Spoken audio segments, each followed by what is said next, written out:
मसीह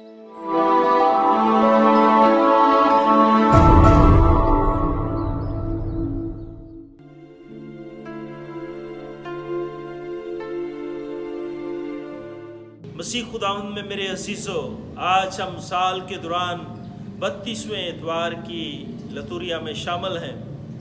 आज की तलावतें खुसूसन अंजील अक़दस क़यामत की उम्मीद के मौजू को हम पर अयाह करती है और मुर्दों में से जुटना हमारे ईमान की बुनियादी अकाई है। इसके बगैर हमारा ईमान नामुकम्मल है। आज के मुक़द्दस इक़्तिबासात हमें क़यामत की उम्मीद में वफ़ादार और साबित कदम रहने की तरगीब देते हैं। पहली तलावत में हम पढ़ते हैं कि अबदी ज़िंदगी की उम्मीद से ममूर बहादुर माँ अपने 7 बेटों के हमरा गिरफ्तार है। वो अपने बच्चों को कोड़ों और चाबुकों के अज़ाब में से गुजरकर मौत में उतरते हुए देखती है, लेकिन वो डगमगाए बगैर अपने फर्जंदों को ईमान और उम्मीद के अल्फाज से हौसला देती है। यूँ वो शाह कुनैन में हमेशा की ज़िंदगी की उम्मीद पर अपने आप को और अपने बेटों को कुर्बान कर देती है।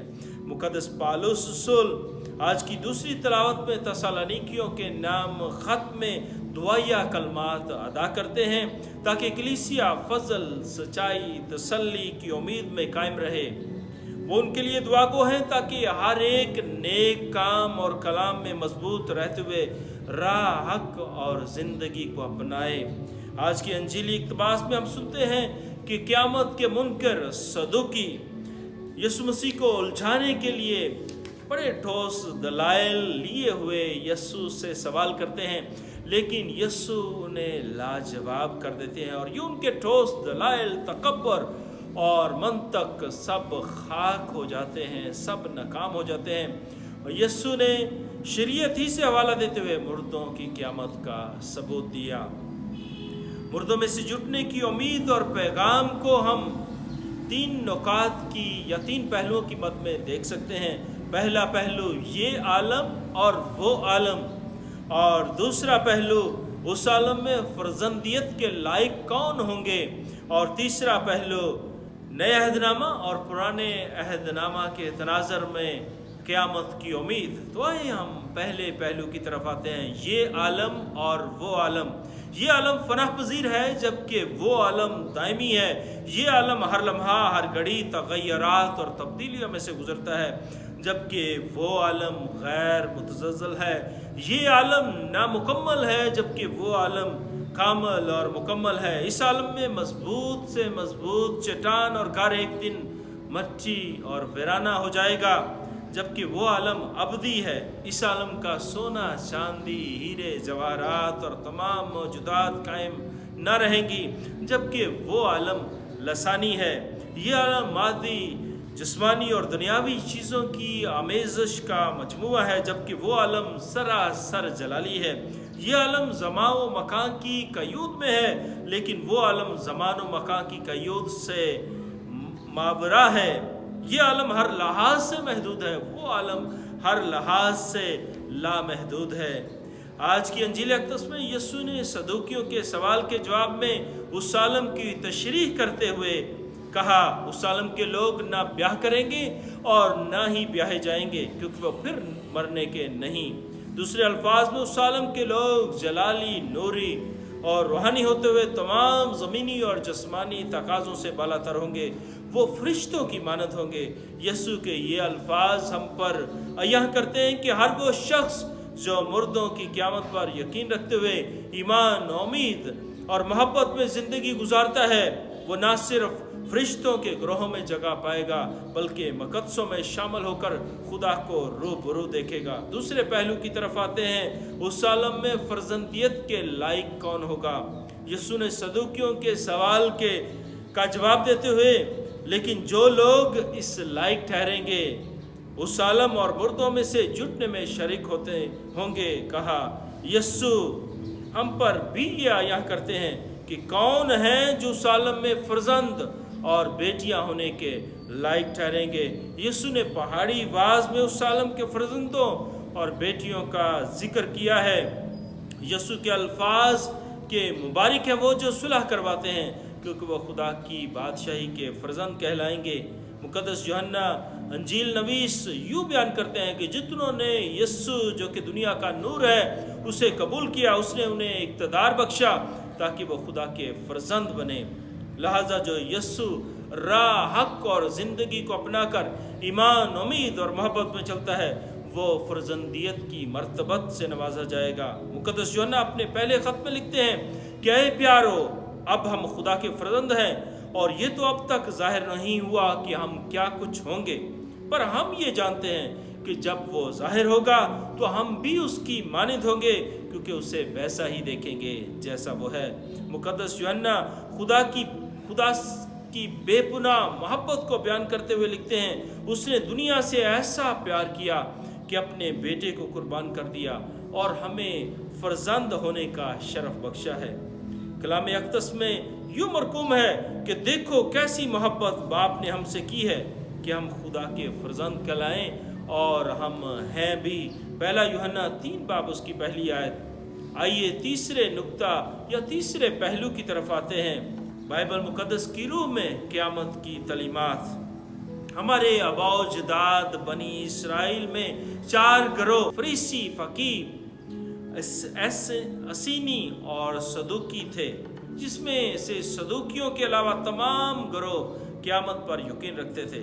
جیسا کہ ہم نے پہلی تلاوت میں سنا ہے، تمام انبیاء نے ابدی اور آسمانی زندگی کی تبلیغ کو اپنی زندگی کا محور اور مرکز بنایا۔ آج کی تلاوت میں خدا یسوع مسیح نے خروج کی کتاب کا حوالہ دیتے ہوئے مردوں کی قیامت کی بات کی۔ موسیٰ نے جلتی ہوئی جھاڑی کے ذکر میں اشارہ کیا، چنانچہ وہ خدا کو ابراہیم کا خدا اور اسحاق کا خدا اور یعقوب کا خدا کہتا ہے، مگر خدا مردوں کا نہیں بلکہ زندوں کا خدا ہے، کیونکہ اس کے نزدیک سب زندہ ہیں۔ اشعیاء نبی مردوں کے جھٹنے کو روشنی اور بڑی شادمانی قرار دیتے ہوئے یوں فرماتے ہیں، تیرے مردے زندہ ہوں گے، میری نعش اٹھے گی، مٹی میں بسنے والے جاگیں گے اور شادمانی کریں گے، کیونکہ تیری اوس روشنی کی اوس ہے اور زمین اپنے مردے اگل دے گی۔ دانیال نبی بہشت اور دوزخ کی منظر کشی کرتے ہوئے مردوں کے جھٹنے کو حیات ابدی کہتے ہیں، اور جو خاک میں سو رہے ہیں ان میں سے بہت جاگ اٹھیں گے، بعض حیات ابدی کے لیے اور بعض رسوائی اور ابدی ذلت کے لیے۔ ہمارے ایمان کے مطابق نبی، پیغمبر اور تمام جو راہ راست پر چلتے رہے وہ زندہ ہیں اور عذاب ان کو نہ چھوئے گا، بلکہ وہ بوسے میں سے چنگاریوں کی مانند دوڑ دوڑ کر چمکیں گے۔ حکمت 3 باب۔ آج کی انجیل اقدس میں یسوع نے کہا کہ قیامت کے فرزند ہو کر خدا کے فرزند بھی ہوں گے۔ خداوند یسوع مسیح نے تشبیہات اور تماثیل کے ذریعے سے اس عالم ابدی زندگی کی تعلیم دی ہے۔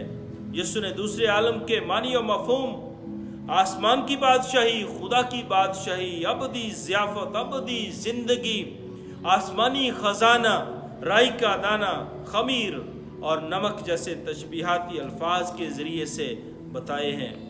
نئے عہد نامہ کی آخری کتاب میں یوحنا عارف اس عالم کی منظر کشی کرتے ہوئے برہ، تخت، فرشتوں، 1,24,000 بزرگوں اور ایک بہت بڑے ہجوم جس کو شمار نہیں کیا جا سکتا جیسے الفاظ استعمال کرتے ہیں۔ کلام اقدس کی یہ آخری کتاب اس بات پر زور دیتی ہے کہ وہ جو آخر تک وفادار رہیں گے وہ زندگی کا تاج پائیں گے۔ مقدس پالوس رومن گورنر فیلکس کے سامنے آسمانی عالم کو بیان کرتے ہوئے کہتے ہیں کہ میں خدا سے اس بات کی امید رکھتا ہوں جس کے یہ خود بھی منتظر ہیں کہ راست بازوں اور ناراستوں کی قیامت ہوگی۔ ہم رسولوں کے عقیدہ میں پڑھتے ہیں کہ میں ایمان رکھتا ہوں جسم کے جھٹنے اور ہمیشہ کی زندگی پر۔ تمام مسیحی مردوں میں سے جھٹنے اور ہمیشہ کی زندگی پر یقین رکھتے ہیں اور عقیدہ میں اس بات کا اظہار اور اقرار بھی کرتے ہیں۔ دوسری صدی کے مشہور اور معروف بزرگ ترتولیان لکھتے ہیں، مسیحی امید مردوں کا جھٹنا ہے۔ ہم جو کچھ بھی ہیں وہ قیامت پر یقین رکھنے کا نتیجہ ہے۔ जो चीज़ मसीहों को दूसरों से मुमताज़ करती है वो आला मेयार या इखलाक नहीं है, बल्कि मसीह के साथ मुत्तहद होने का यकीन है। हम मौत से ज़िंदगी में उसके साथ दाखिल होंगे। मुक़द्दस अगस्टीन अपनी तहरीर ममलकत खुदादाद में यूँ लिखते हैं, बहिश्त में हम आज़ादी से आराम करेंगे और हम देखेंगे और मोहब्बत करेंगे और हम तारीफ़ करेंगे, और यही वो आखिर होगा जिसकी इंतहा ना होगी। मुक़द्दस थॉमस एक्वाइनस अबदी ज़िंदगी को ब्याटिफिक विजन से तबीर करते हैं कि हर वो रूह इस लायक होगी जो इस फ़ानी जहां में उम्मीद, मोहब्बत, सब्र, अदल, म्याना रवी और ईमान की मजबूती से चलती रही। वो अबदी ज़िंदगी में रूहानी और जलाली बनकर खुदा के जलाल का तजर्बा करेंगे। मुक़द्दस थॉमस एक्वाइनस फरमाते हैं कि उस ज़िंदगी में ईमान और उम्मीद जाते रहेंगे और सिर्फ मोहब्बत ही बाकी रह जाएगी। मसीह खुदा मेरे अज़ीज़ों, मुक़द्दस पौलुस अपने ख़त में फरमाते हैं कि अगर मसीह मुर्दों में से नहीं जुटा तो हमारी मुनादी और तुम्हारा ईमान लाना बेफ़ायदा है। पहला कुरिन्थियों 15:14। हर मतलाशी ईमान में मजबूती के लिए बाइबल मुक़द्दस रवायात और बुजुर्गों की तालीमात से रूहानी तक़वियत पाता है। इनकी तालीमात एक दूसरे से मोहब्बत करने और अबदी ज़िंदगी के मौज़ूआत के गिर्द घूमती हैं। हम भी अपने ईमान के इजहार में मुर्दों में से जुटने का विर्द अक्सर करते हैं। अक्सर दफ़ा हम इकरार तो कर रहे होते हैं, लेकिन अपनी ज़िंदगी में उसका इकरार निभा नहीं पा रहे होते हैं।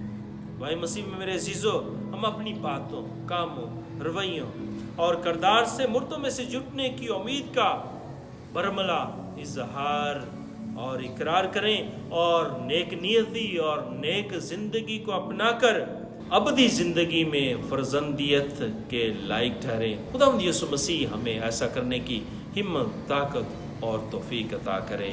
आमीन।